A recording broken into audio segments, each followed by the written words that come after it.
1 year after first contact, the galaxy barely resembled the Empire-dominated civilization that had existed before humanity's emergence.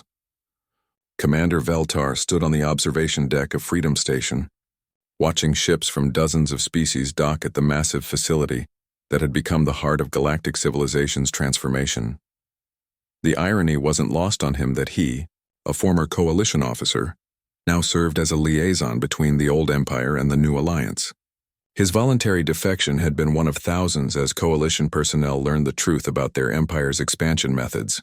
"Penny for your thoughts?" Dr. Chen joined him at the observation window, using one of the human idioms that had begun spreading throughout galactic culture.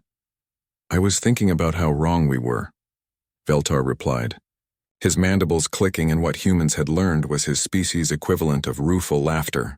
"We thought we understood power. We thought technology and numbers were everything." Through the transparent aluminum, they watched a remarkable sight. Former Coalition battle cruisers working alongside vessels from dozens of liberated worlds to construct new deep space exploration platforms.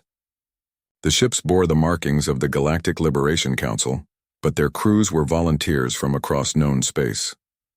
"Power without wisdom is just destruction waiting to happen," Dr. Chen observed. "Your Coalition had plenty of power, but they forgot why civilization exists in the first place, which is to make life better for everyone involved, not just the species on top." A soft chime indicated an incoming priority communication. Admiral Martinez appeared on the wall display, speaking from the bridge of humanity's newest vessel, the exploration ship New Horizons. "Dr. Chen, we've made contact with the singing crystals in the Vega system. They're not extinct after all. The survivors have been hiding in the asteroid belt for the past century. They're requesting membership in the Council." Veltar felt his heart skip with joy. The singing crystals had been one of the first species he'd helped catalog for Coalition expansion. Learning that they had survived the mining operations that were supposed to have eliminated them was like discovering a lost part of his soul. "Excellent news," Dr. Chen replied. "What's their status?" "Traumatized but resilient. They've developed some fascinating asteroid-based technologies during their exile. Our xenobiologists think their crystalline matrix computing could revolutionize galactic communication systems." This was how the new galaxy worked. Instead of conquering species for their resources, the Liberation Council helped them heal from past trauma and invited them to share their unique capabilities for everyone's benefit. Former Coalition primitive species surveys had become voluntary technology exchange programs. "Any word from the Coalition core worlds?" Veltar asked. Admiral Martinez's expression grew thoughtful. "Chancellor Vostar has agreed to the final withdrawal terms. The last Coalition occupation forces will leave contested systems within 30 days. They're also releasing all forced labor populations and providing reparations as requested." "That's faster than we projected," Dr. Chen noted with surprise. Coalition member worlds were demanding it. Turns out that once people learn they have choices, they tend to make them. Half the Coalition's core species have requested observer status with the Liberation Council. The transformation had been remarkably peaceful, considering the scope of change involved. The Coalition's empire hadn't collapsed through military defeat. It had simply become irrelevant as member. Species chose cooperation over domination. Veltar activated a holographic display, showing the current political map of their galactic sector, where once Coalition Red had dominated the starscape. Now a complex patchwork of colors represented dozens of independent species working together through voluntary agreements. 147 species are now members of the Liberation Council, he reported. 53 more have requested membership. Trade volumes are up 400%. Interspecies conflicts are at historic lows. And most importantly, Dr. Chen added, not a single species has been forced to join against their will. This was humanity's greatest gift to galactic civilization. The radical idea that strength came from voluntary cooperation rather than forced subjugation. The concept had spread like wildfire once other species saw it in action. "Commander," Admiral Martinez said, addressing Veltar directly, "your people have officially voted to join the Council. The Zephyrian delegation will be arriving next week for the formal ceremony." Veltar's bioluminescent patterns flashed with pure joy. His homeworld had been one of the Coalition's founding members. but seeing humanity's alternative had convinced them to abandon empire in favor of alliance. "There is one thing I still don't understand," he said to Dr. Chen. "Why did your species choose to help us? You could have simply defended your own territory and ignored the rest of the galaxy." Dr. Chen smiled. And Veltar had learned to recognize the particular warmth in human expressions when they discussed their core values. "Because that's not who we are. Yes, we're apex predators. Yes, we evolved in constant competition. But we also evolved as social creatures who understood that cooperation makes everyone stronger." She gestured toward the bustling activity visible through the observation windows. "Every species out there has something unique to contribute. The Crystalline Collective's hive mind computing, the Void Swimmer's spatial manipulation technology, your people's bioluminescent communication systems. When everyone contributes freely, everyone benefits." The Coalition saw other species as resources to be exploited, Admiral Martinez added from the communication screen. "We see them as potential friends and partners. That's the difference between being on top of the food chain through fear and being there through respect." A young human officer approached their group, carrying a datapad with obvious excitement. "Dr. Chen, you'll want to see this. We've detected artificial signals from the Andromeda Galaxy, organized complex patterns that suggest advanced civilization." The implications were staggering. If there were other galactic civilizations beyond their own, first contact protocols would need to be completely reimagined. But instead of fear or excitement about conquest opportunities, the humans' first thought was about cooperation. "Fascinating," Dr. Chen mused. "We'll need to assemble a diverse first contact team. Representatives from multiple species, extensive cultural preparation, careful approach protocols. Not a battle fleet?" Veltar asked, only half joking. "The days of gunboat diplomacy are over," Admiral Martinez replied firmly. "We'll send explorers, not conquerors. Diplomats, not soldiers. The next chapter of galactic civilization will be written by those who seek to understand, not those who seek to dominate." As if summoned by their conversation, beings from dozens of species converged on the observation deck. Scientists, diplomats, artists, philosophers, all working together to plan humanity's next great adventure. The diversity was breathtaking, and the cooperation was genuine. Veltar watched his former coalition colleagues working alongside species they had once conquered, sharing knowledge and resources that were building a better galaxy for everyone. The humans had kept their promise. They had liberated not just occupied worlds, but the very concept of what galactic civilization could become. "So this is how apex predators behave when they're confident in their position," he observed. "This is how apex predators behave when they understand that the strongest pack isn't the one that dominates others." Dr. Chen corrected. "It's the one that helps others become strong enough to hunt alongside them." Outside Freedom Station, ships departed daily for exploration missions, humanitarian operations, and cultural exchanges that would have been impossible under coalition rule. The galaxy was bigger, brighter, and more wonderful than anyone had imagined when civilization was built on conquest rather than cooperation. The humans had taught the galaxy the most important lesson about sitting at the top of the food chain.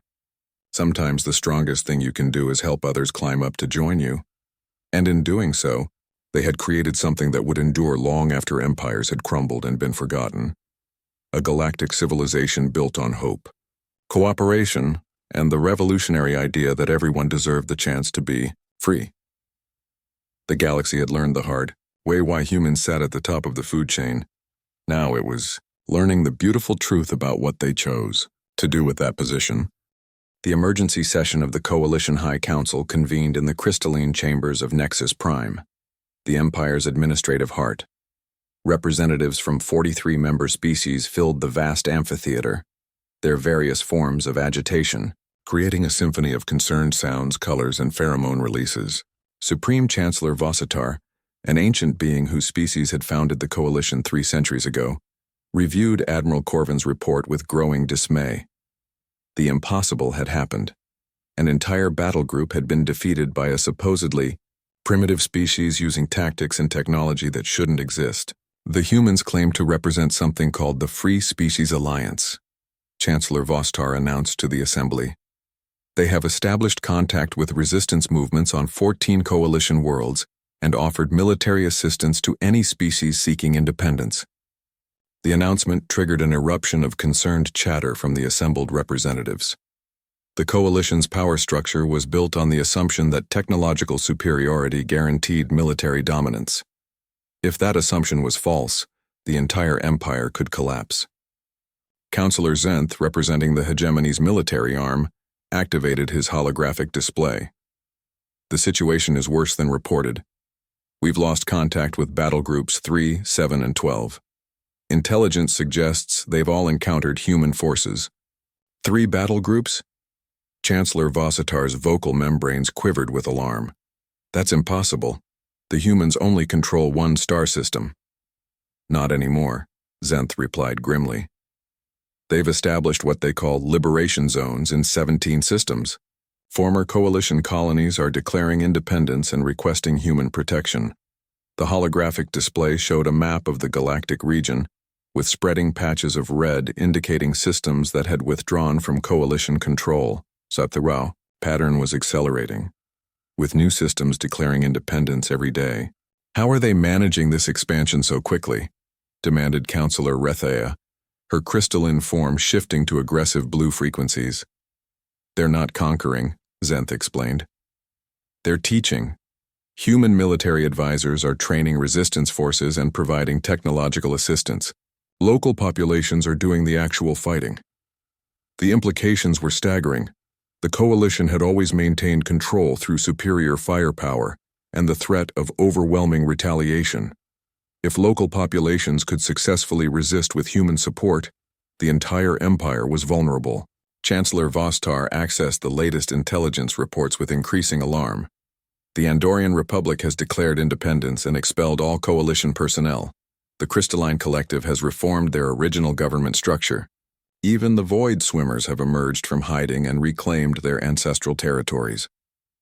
Species we thought extinct are returning, added Intelligence Director Morvan. The humans apparently maintained secret contact with survivors and refugee populations. They've been planning this liberation campaign for years. The scope of human preparation was becoming clear.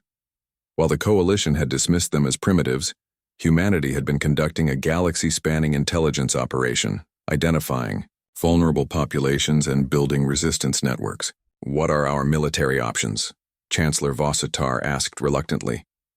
General Korthak, the coalition's supreme military commander, manipulated the tactical display with obvious frustration. Limited. Human technology is at least 50 years ahead of our own in critical areas. Their ships are faster, their weapons more accurate, their defenses nearly impenetrable. Worse, they've shared counter-coalition technology with resistance groups. Surely our numerical advantage is meaningless, the general interrupted. They don't fight like us. Where we deploy massive fleets for overwhelming force, they use small groups for precision strikes. Where we bombard planets into submission, they conduct surgical operations that leave infrastructure intact but remove our ability to control it. The holographic display showed recent battle footage from the Kepler system, where a coalition occupation force had been systematically dismantled by a combined human-Andorian force 1/10 their size. The human tactical doctrine was unlike anything in coalition military history. They fight like our own people once did, whispered Councillor Vashati, an elderly representative whose species had joined the coalition centuries ago. Before we learn to rely on technological superiority, they fight like beings who remember what it means to struggle for survival. Chancellor Vossitar felt the weight of galactic history pressing down on him. The coalition had grown complacent, assuming that advanced technology automatically translated to military dominance. The humans had proven that assumption fatally flawed. What about diplomatic solutions? Director Morvan activated new intelligence files. The humans have established what they call the Galactic Liberation Council. They're offering membership to any species that commits to defensive mutual aid and non-aggression principles. 27 species have already joined, with more requesting membership daily. They're building their own empire, Councillor Rethea observed. No, corrected Councillor Vashati, who had been studying human communications. They're building something different, an alliance based on voluntary participation rather than conquest. Member species retain complete autonomy over their internal affairs. The concept was foreign to coalition thinking. For 3 centuries, galactic politics had operated on the principle that stronger species naturally dominated weaker ones. The humans were proposing a radically different model based on cooperation between equals. "Sir," General Korthak interrupted, "we're receiving priority communications from the front lines." The main display showed Admiral Martinez aboard a human vessel, flanked by representatives from multiple species. Behind them, the massive structure of a space station that hadn't existed a month ago dominated the starfield. "Chancellor Vostar," Admiral Martinez said formally, "I'm speaking to you from Freedom Station, the first joint facility of the Galactic Liberation Council. We're prepared to discuss terms for the peaceful dissolution of coalition occupation forces in contested systems. You're demanding our surrender? We're offering you the opportunity to transition from an empire based on conquest to a civilization based on cooperation," Dr. Chen added, joining the communication. "The choice is yours." Behind the human representatives, aliens of dozens of species worked together in obvious harmony. The station itself was a masterpiece of cooperative engineering, combining technologies from multiple civilizations in ways the coalition had never imagined possible. "What you've built is impressive," Chancellor Vostar admitted, "but the coalition has endured for 3 centuries. We will not simply abandon our territories." Admiral Martinez's expression grew sad. "Chancellor, you're not listening. You don't have territories anymore. You have occupation zones that are costing more resources to maintain than they produce. Your own member species are beginning to question whether the benefits of coalition membership outweigh the costs." The uncomfortable truth was that she was right. Internal reports showed growing unrest on coalition core worlds as resources were diverted to maintain control over increasingly rebellious territories. The Empire was beginning to consume itself. "What are you proposing?" "Complete withdrawal from all occupied territories within 6 months, Doctor," Chen replied. "Dissolution of forced labor programs. Reparations for species damaged by coalition conquest operations. In exchange, we guarantee the territorial integrity of coalition core worlds and offer technological cooperation agreements." "And if we refuse?" Admiral Martinez's smile was sharp as a blade. "Then we'll demonstrate why evolution made humans persistence hunters. We'll pursue coalition forces across the galaxy until your empire collapses from exhaustion. We have time, Chancellor. The question is, do you?" The communication ended, leaving the Coalition High Council in stunned silence. Outside the chamber's crystalline walls, protest demonstrations were beginning as news of human offers reached coalition member worlds. The Empire was fracturing from within as member species began to question whether conquest was truly necessary for galactic civilization. Chancellor Vossitar realized that the humans had already won, not through superior firepower, but through superior ideas. They had offered the galaxy something the coalition never could: the choice to be free. The age of empire was ending. The age of alliance was about to begin, and humanity, the species everyone had underestimated, would be the ones to guide that transition. The galaxy was learning why humans sat at the top of the food chain. It wasn't because they were the strongest or the fastest or the most technologically advanced. It was because they understood that true strength came from lifting others up, rather than keeping them down. The order came down from Coalition High Command with brutal efficiency. Proceed with conquest protocols. Eliminate human resistance. Make an example. Admiral Corvin stared at the message with growing dread.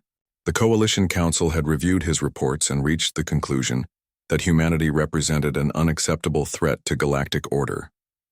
Better to crush them now before their military capabilities could spread to other systems. "All ships," he commanded reluctantly, "advance to attack formation. Prepare for combat operations." Battle Group 7 moved into the Sol system like a spear thrust toward the heart of human civilization. 2 heavy cruisers led the formation, their massive hulls bristling with weapons designed to crack planetary defenses.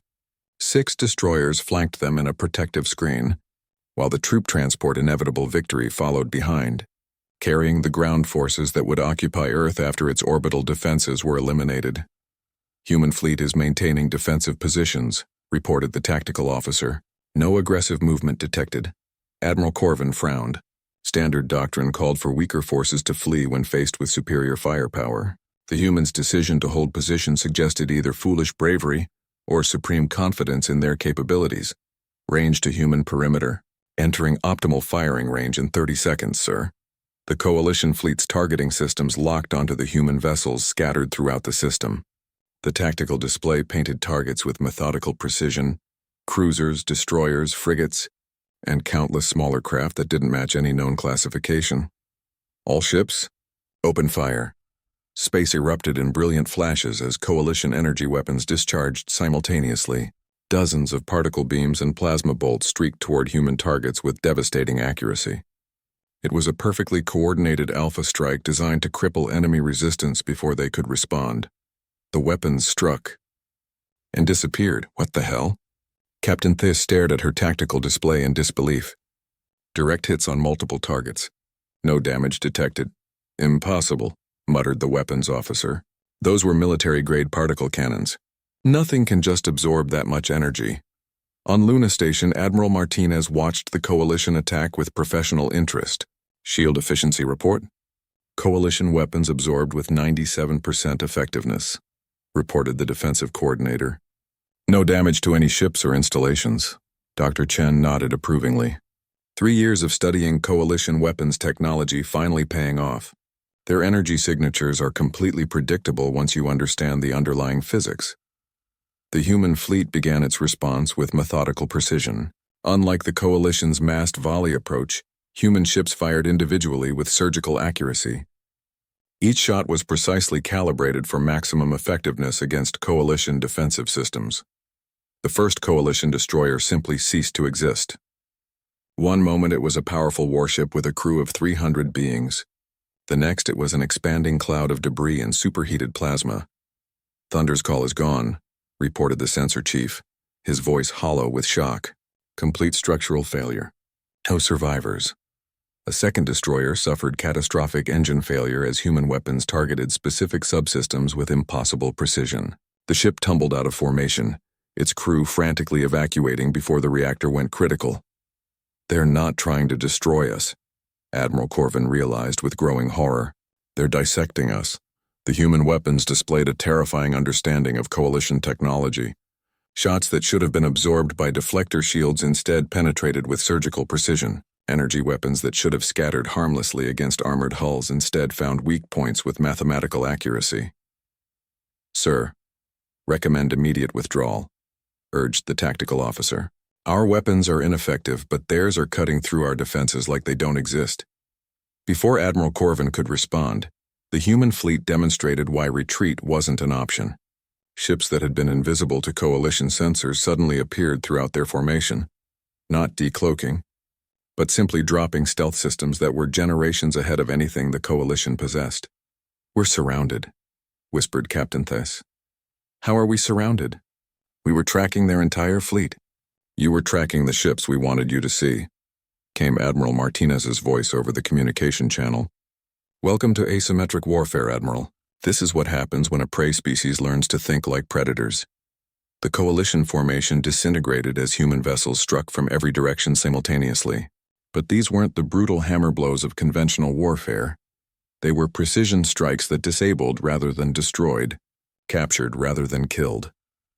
The heavy cruiser Galactic Supremacy found its weapon systems surgically removed by focused energy beams that left the rest of the ship intact. The remaining destroyers suffered similar fates. Engines disabled, weapons neutralized, life support maintained, but all offensive capability eliminated. They're taking us apart piece by piece, the tactical officer reported, unnecessarily. Admiral Corvin watched his battle group being systematically dismantled by forces that seemed to anticipate every move before he made it. The humans weren't just winning, they were demonstrating complete tactical superiority in every aspect of space combat. Sir, the inevitable victory is requesting permission to deploy ground forces, reported the communications officer. Corvin almost laughed. Deploy ground forces against what? The humans had just neutralized a battle group that had conquered dozens of star systems. What could 10,000 soldiers accomplish against a species that had turned their entire system into a fortress? Negative. Signal general surrender before they decide to stop being gentle with us. Admiral, Admiral Martinez's voice cut through the static of damaged communication systems. Your battle group is now completely disabled. Your crews are alive and will remain so as long as they cooperate. We're going to demonstrate something that the Coalition apparently never learned, which is how to fight a war without committing genocide. The human fleet began herding the disabled Coalition ships toward a makeshift detention area near Jupiter's orbit. The operation was conducted with military efficiency that would have been impressive under any circumstances, but was absolutely terrifying when directed by beings who had just proven they could have annihilated the entire battle group instead. "You could have killed us all," Admiral Corvin said, finally understanding the true scope of human capabilities. "We could have," Dr. Chen agreed. "But unlike the Coalition, we don't believe that violence is the first solution to every problem. It's simply one tool among many. What do you want from us?" Admiral Martinez appeared on the communication screen, her expression serious. "We want you to return to Coalition space with a message. Tell your council that humanity has officially declared itself neutral in galactic affairs. We will not join the Coalition. We will not submit to Coalition authority, and we will not tolerate Coalition expansion into our sphere of influence. And if they refuse to accept your neutrality?" The tactical display updated to show the full scope of human defensive preparations. Weapons platforms that dwarfed anything in Coalition arsenals, defensive positions that could withstand prolonged siege, fleet formations that demonstrated tactical innovation the Coalition had never encountered. Then they'll learn what happens when an apex predator species decides to go hunting, Admiral Martinez replied calmly. "We've studied every Coalition military engagement for the past century. We know your strategic doctrines, your logistical networks, your communication protocols. We've identified critical vulnerabilities that could collapse your entire expansion into this galactic sector." Admiral Corvin felt a chill that went beyond the physical. The humans weren't just defending their own system. They were threatening the entire Coalition power structure. "You're planning to attack Coalition space?" "We're planning to defend every species that asks for our protection," Dr. Chen corrected. "Starting with the 3 civilizations currently under Coalition siege in nearby systems. We've already established contact with resistance movements on 12 occupied worlds." The full scope of the disaster became clear. The humans hadn't just prepared defenses. They had developed an offensive strategy that could destabilize the Coalition's entire expansion doctrine. They were offering to do for other species what they had done for themselves: turn prey into predators. "This is bigger than our 2 species," Admiral Corvin realized. "Much bigger," Admiral Martinez agreed. "The age of conquest through superior technology is over, Admiral. We're ushering in the age of warfare through superior adaptation." As the disabled Coalition fleet was escorted out of the Sol system, Admiral Corvin composed his report to High Command.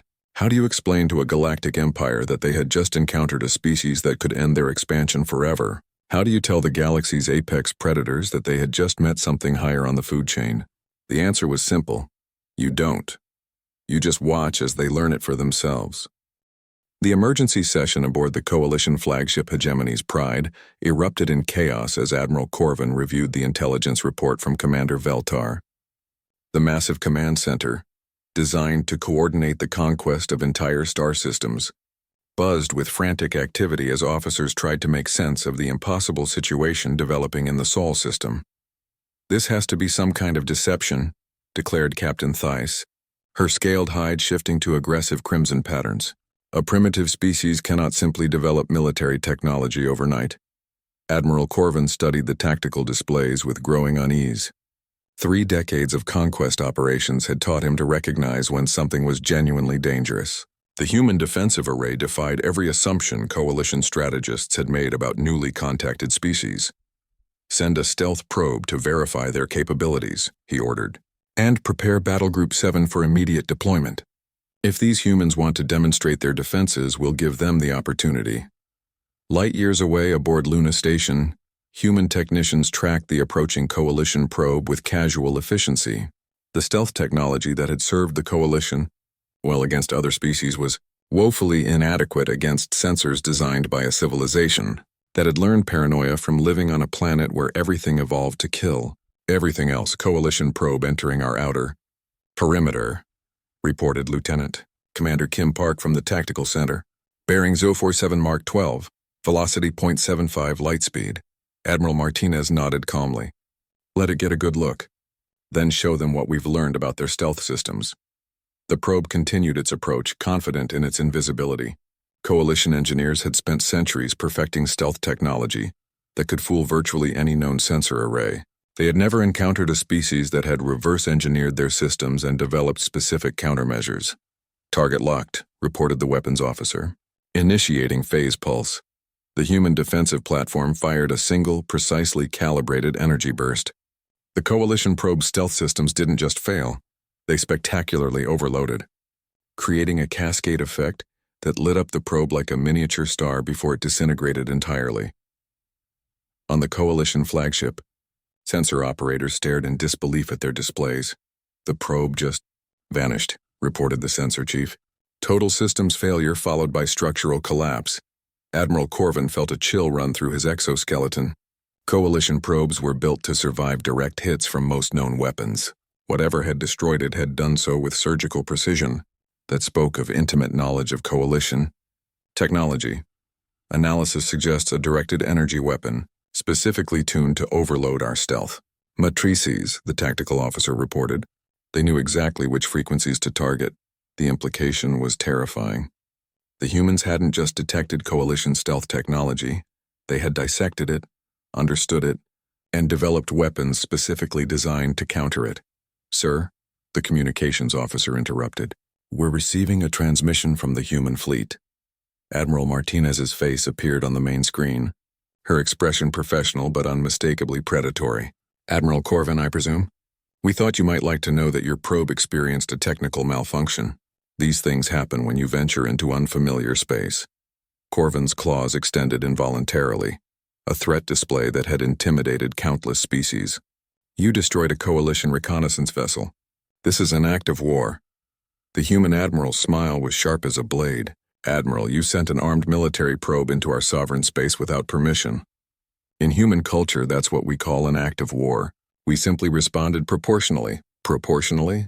Captain Thess interjected. You obliterated a stealth probe with a single shot. We could have used our heavier weapons, Martinez replied calmly. But we thought a gentle warning would be more appropriate for first contact. The tactical display updated to show new energy signatures throughout the Sol system. What had been impressive before was now genuinely terrifying. The humans were revealing defensive capabilities that dwarfed anything in Coalition military doctrine. You're bluffing, Corvin said, but his voice lacked conviction. No species develops this level of military technology without extensive conquest experience. Admiral Martinez laughed, and the sound sent chills through every Coalition officer listening. Admiral, my species didn't need to conquer other worlds to learn about warfare. We learned everything we needed to know fighting each other. The human holographic display showed images of Earth's history, battlefields stretching across continents, weapons of devastating power, conflicts that had raged for generations.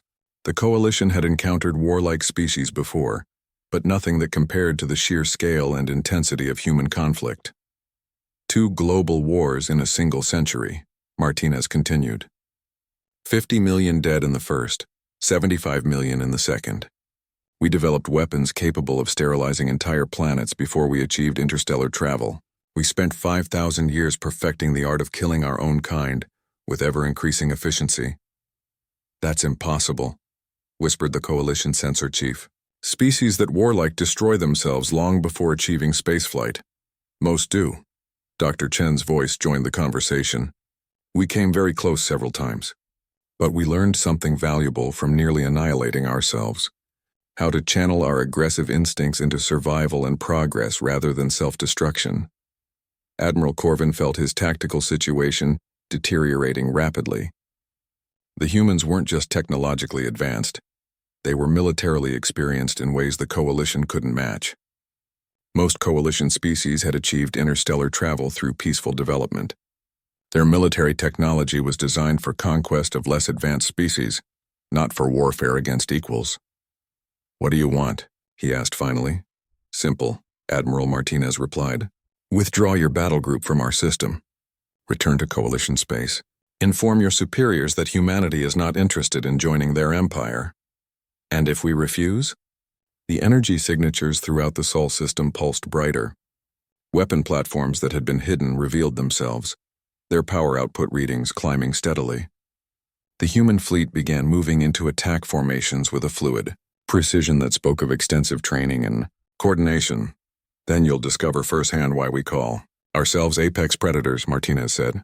Your battle group consists of 8 ships and 10,000 troops. We have 4,000 vessels crewed by 8 billion humans who have spent their entire evolutionary history learning how to kill things that are bigger, stronger, and more dangerous than they are. The tactical officer on the Coalition flagship ran rapid calculations and went pale. Sir, based on their demonstrated capabilities and fleet composition, our projected casualties would be total. Admiral Corvin stared at the display showing human defensive positions. Each one represented a level of military engineering that the Coalition had never encountered. The humans had built their entire star system into a fortress, and they had done it in secret while maintaining the appearance of a primitive civilization. You've been planning this for years, he realized. Decades, Dr. Chen confirmed. We've known about the Coalition since we first detected your long-range communications.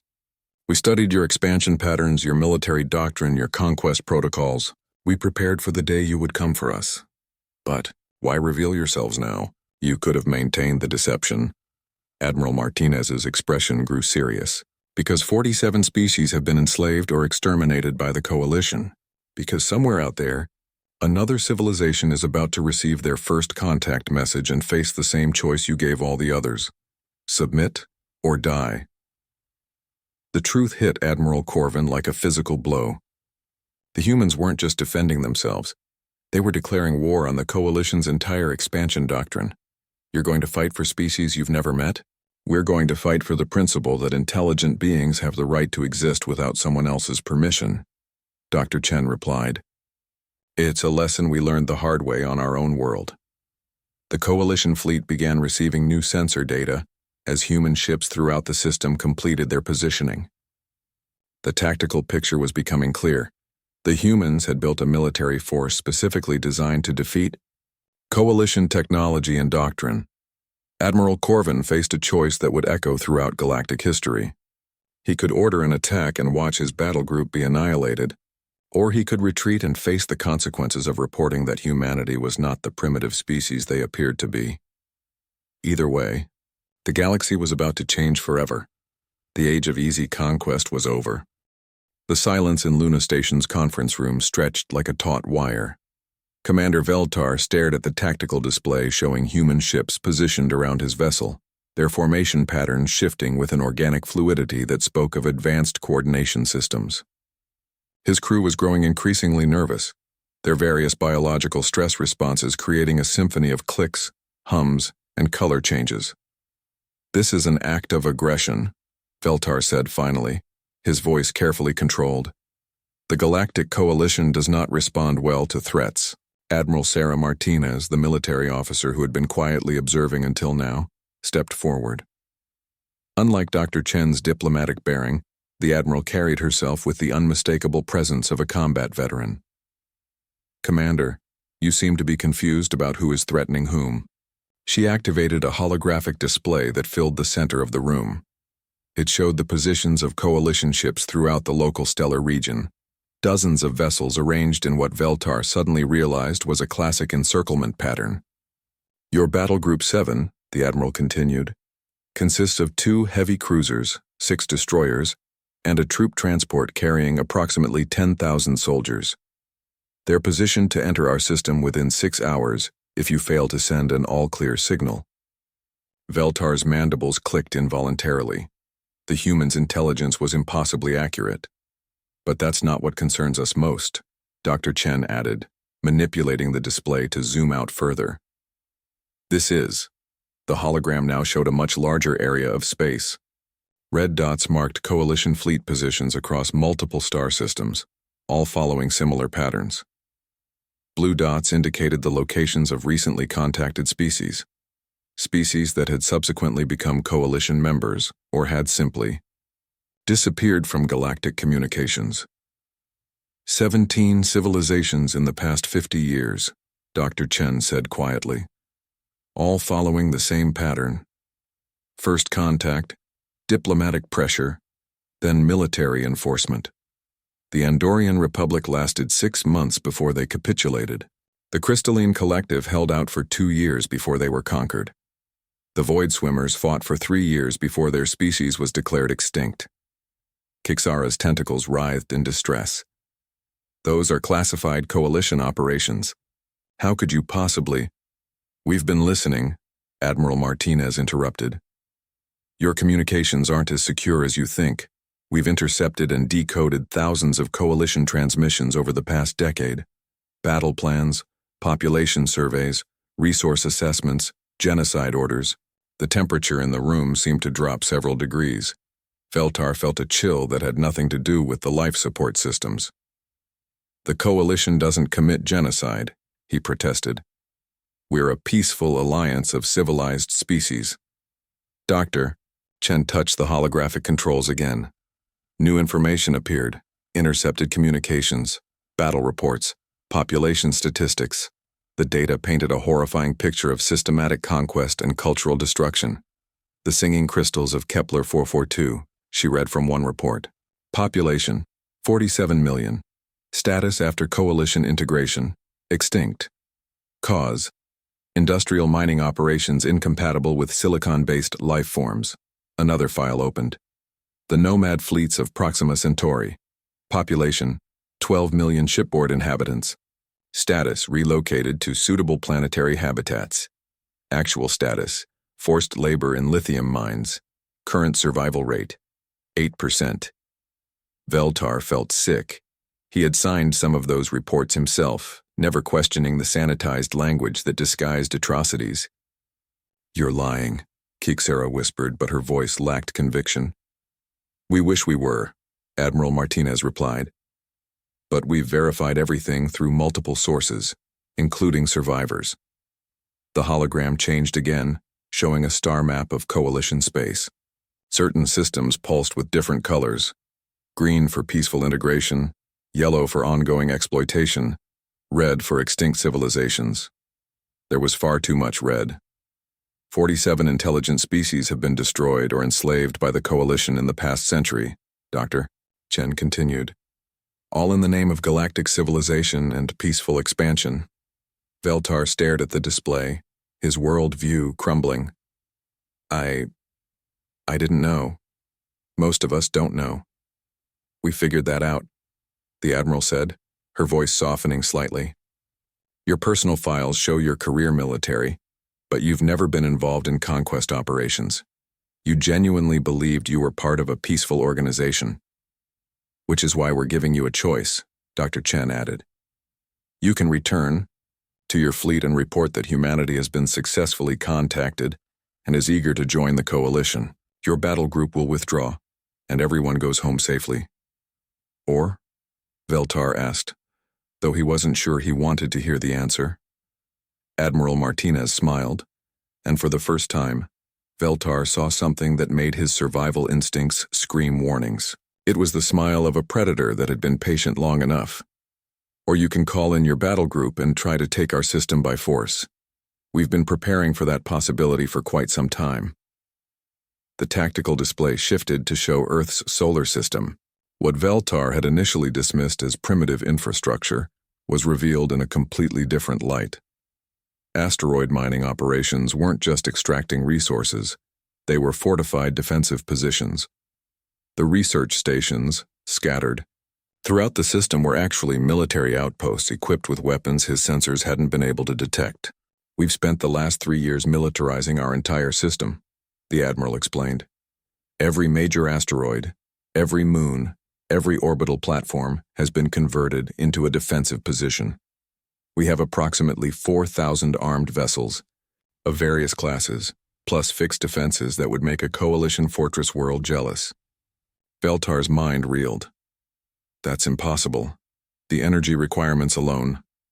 We're very good at engineering, Dr. Chen said simply. It's one of our species' particular talents. We excel at taking a problem and finding ways to solve it with the resources at hand. Sharpsong suddenly chimed with urgent harmonics. Commander, I'm detecting massive energy signatures throughout the system. Multiple fusion reactors coming online.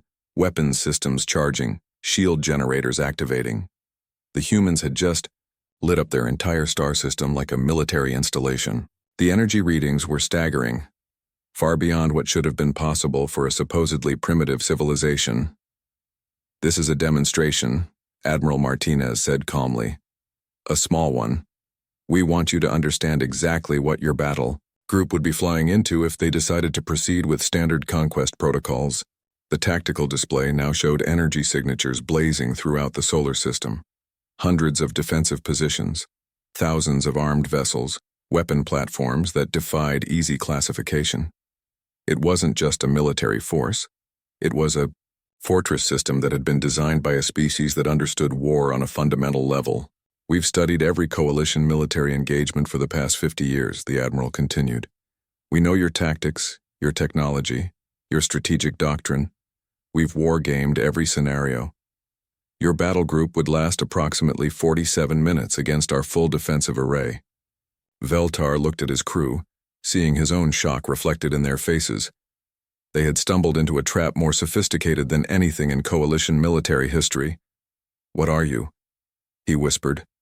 Dr. Chen and Admiral Martinez exchanged a look that spoke of shared understanding forged in conflict. "We're what happens when evolution puts a species at the top of the food chain," Dr. Chen replied, "and then teaches them that everything in the universe is trying to knock them off that position." The lesson was about to begin. Luna Station hummed with activity as the formal first contact meeting began. The human facility was more impressive than Commander Veltar had expected. Clean, efficient, and surprisingly well defended for a supposedly peaceful research outpost. Multiple armed security personnel stood at attention, though they had agreed to keep their weapons powered down as a gesture of goodwill. Dr. Chen led the human delegation, accompanied by representatives from various Earth nations. Veltar noticed how they moved together with unconscious coordination, like a pack that had hunted together for years. Still, they seemed friendly enough. "We've prepared a comprehensive cultural exchange package," Dr. Chen began, gesturing to a series of data storage devices. "Information about our history, art, science, and social structures. We're eager to learn about the Galactic Coalition and how we might contribute." Veltar reviewed the files with growing interest. Human civilization was far more complex than their initial scans had suggested. They had independently developed advanced mathematics, sophisticated scientific methods, and remarkably efficient organizational structures.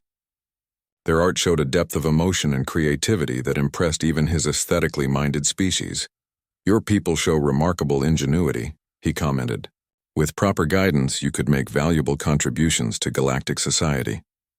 Something flickered in Dr. Chen's eyes, too quick for him to interpret. "We appreciate your confidence in our potential," she replied smoothly. "Perhaps we could discuss the terms of integration?" As the negotiations proceeded, Veltar began to notice odd details. The humans spoke with careful precision, never revealing more information than necessary. They asked pointed questions about coalition military structure, trade routes, and territorial boundaries, far more sophisticated queries than he would expect from a newly contacted species. "You seem remarkably well prepared for this meeting," observed Kixara during a brief recess. "Most primitive species require extensive cultural orientation before they can engage in meaningful diplomatic discourse." Dr. Chen smiled. "We're quick learners, and we've been listening to your communications for quite some time." Veltar felt a slight chill. "How long exactly?" "Long enough," she replied cryptically. The negotiations continued, but Veltar began to feel increasingly uneasy. The humans were too calm, too confident for a species supposedly awed by their first contact with galactic civilization. They negotiated like equals, not like primitives grateful for the opportunity to join advanced society. Everything changed when Sharpsong detected incoming vessels. "Commander," the crystalline sensor operator chimed urgently.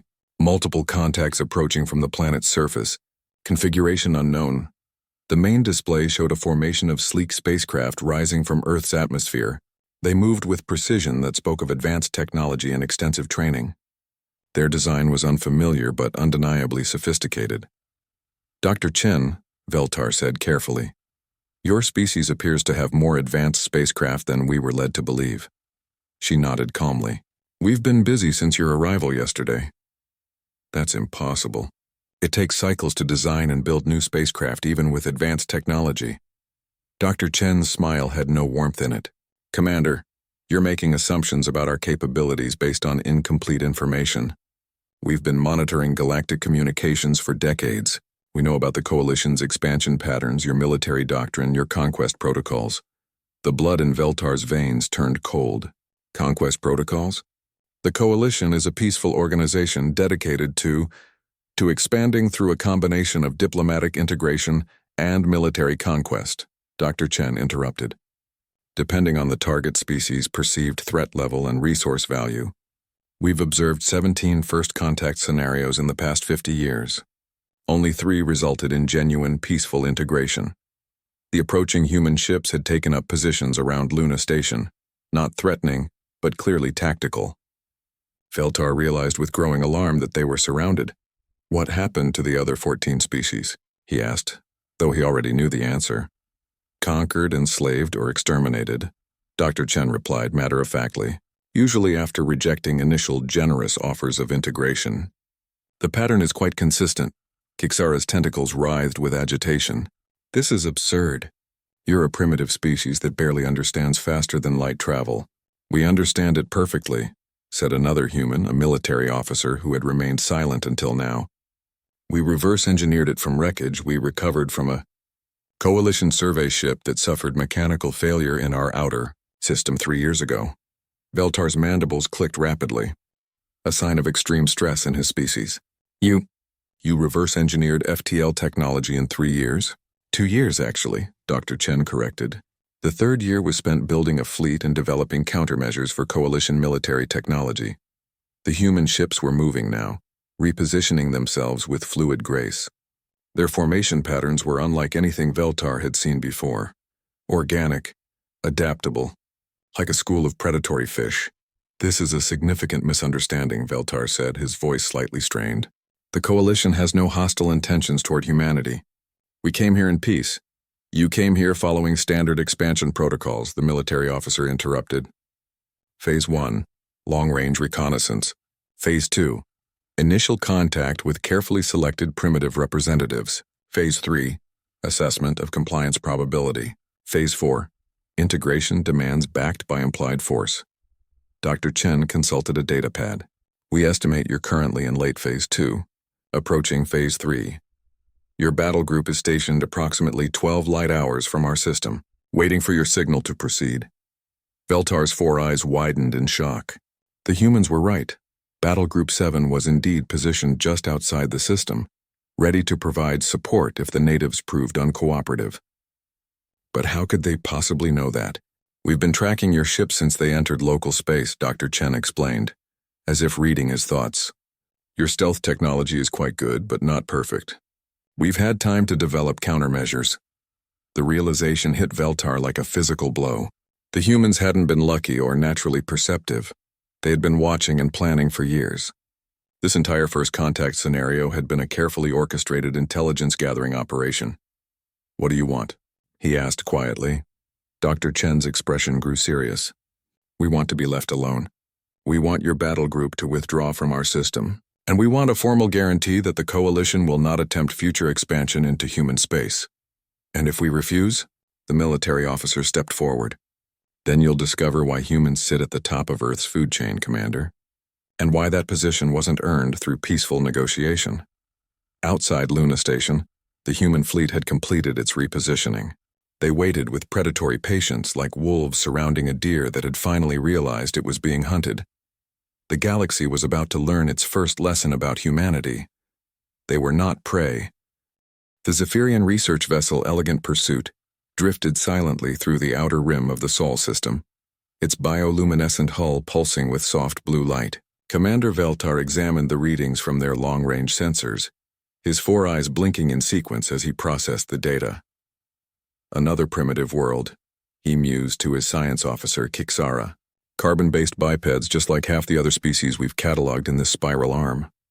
Kixara's tentacles danced across her control interface, pulling up detailed scans of the 3rd planet from the local star. The inhabitants call themselves humans, Commander. They've only recently achieved basic spaceflight. Their technology is crude: chemical rockets, primitive nuclear weapons, basic electromagnetic communications. Veltar's mandibles clicked in amusement. How quaint. They're barely past the Stone Age by galactic standards. What's their social structure like? Fragmented, Kixara replied, her voice carrying the musical tones typical of her species. Multiple competing nations, constant territorial disputes, primitive resource wars. They can't even unite their own planet, let alone pose any threat to civilized space. The commander nodded, making notes in his report. The Galactic Coalition's expansion into this sector had been proceeding smoothly for centuries. Most primitive species either joined willingly once contact was established, or were easily conquered if they proved hostile. The humans would likely fall into the first category. They seemed too divided and technologically backward to offer any meaningful resistance. What about their biology? Veltar asked. Any notable characteristics? Kixara consulted her readings. Standard bipedal mammals. They appear to be persistence hunters, relatively slow compared to their planet's apex predators, but with unusual endurance capabilities. Their brain-to-body ratio is higher than average, though their cranial capacity is modest by galactic standards. So they're slightly clever pack animals, Veltar summarized. Nothing we haven't seen before. What's their population? Approximately 7 billion individuals concentrated on the planetary surface. No significant orbital habitats or off-world colonies, though they have established a few primitive research stations. The commander's attention was drawn to movement on the sensor display. Several small craft had launched from the planet's surface, primitive chemical rockets carrying what appeared to be monitoring satellites. They've detected our presence, reported the sensor technician. A crystalline being whose name roughly translated to Sharp Song. Their electromagnetic communications are increasing dramatically. Multiple transmission sources are attempting to establish contact. Veltar considered this development. First contact protocols dictated that initial meetings should take place in neutral space, away from populated areas. But these humans seemed eager to communicate, which usually indicated a peaceful disposition. Are they transmitting any weapon signatures? He asked. Negative, Commander. Their vessels appear to be unarmed civilian craft. We're detecting mathematical sequences in their communications. Prime numbers, basic geometric theorems, standard intelligence verification protocols. Open a channel, Veltar decided. Let's see what these humans have to say. The main screen flickered to life, showing a group of humans aboard what appeared to be a hastily converted civilian spacecraft. They were smaller than Veltar had expected, no more than 2 meters tall with soft-looking skin and minimal natural armor. Their leader, a female with graying hair, stepped forward. Greetings, she said in heavily accented galactic standard. I am Dr. Sarah Chen, representing the United Earth Space Administration. We welcome you to our solar system. Veltar was impressed despite himself. They had learned galactic standard remarkably quickly. His ship had only been broadcasting basic linguistic patterns for a few hours. Greetings, Dr. Chen, he replied. I am Commander Veltar of the Zephyrian Exploration Corps. We come in peace, seeking to expand the boundaries of known civilization. Dr. Chen's expression brightened. We're honored by your visit. Our species has long dreamed of meeting other intelligent life. We have so much to learn from you. The conversation continued for several minutes, with the humans expressing wonder and curiosity about galactic civilization. They asked thoughtful questions about interstellar travel, alien biology, and the structure of galactic government. Veltar found them surprisingly pleasant for such a primitive species. We would very much like to arrange formal first contact, Dr. Chen said. Perhaps a meeting on neutral ground? We have a research station on our moon that could serve as a suitable location. Veltar agreed readily. These humans seemed ideal candidates for integration into the coalition. They were curious, peaceful, and eager to learn. Their world was rich in resources, and their population could provide a useful labor force for coalition expansion projects. As the elegant pursuit moved toward Earth's moon, Veltar felt satisfied with the mission's progress. Within a few cycles, this system would be another peaceful addition to the coalition's territory. The humans would benefit from advanced technology and galactic citizenship, while the coalition would gain another resource-rich system. It never occurred to him to wonder why a species that had supposedly just achieved spaceflight already had a permanent lunar research station. or why their supposedly primitive vessels moved with such precise coordination, or why every human he had observed carried themselves with the alert, watchful posture of a predator. The humans had evolved on a world where everything was trying to kill them. They had survived ice ages, supervolcanic eruptions, asteroid impacts, and countless other catastrophes. They had domesticated fire, invented agriculture, built civilizations, and reached for the stars despite having no natural advantages beyond their minds and their unbreakable will to survive. They had learned patience from hunting mammoth across frozen wastes. They had learned strategy from warfare against their own kind. They had learned persistence from generations of struggling against a hostile universe that had tested them in ways the peaceful, civilized species of the galaxy had never experienced. And now, as the elegant pursuit approached Luna Station, they were about to teach the galaxy a lesson that would echo through the stars for generations to come. The meeting was set for tomorrow. Commander Veltar went to sleep that night, confident that he was about to welcome another peaceful species into the galactic community. He would soon learn how wrong he was.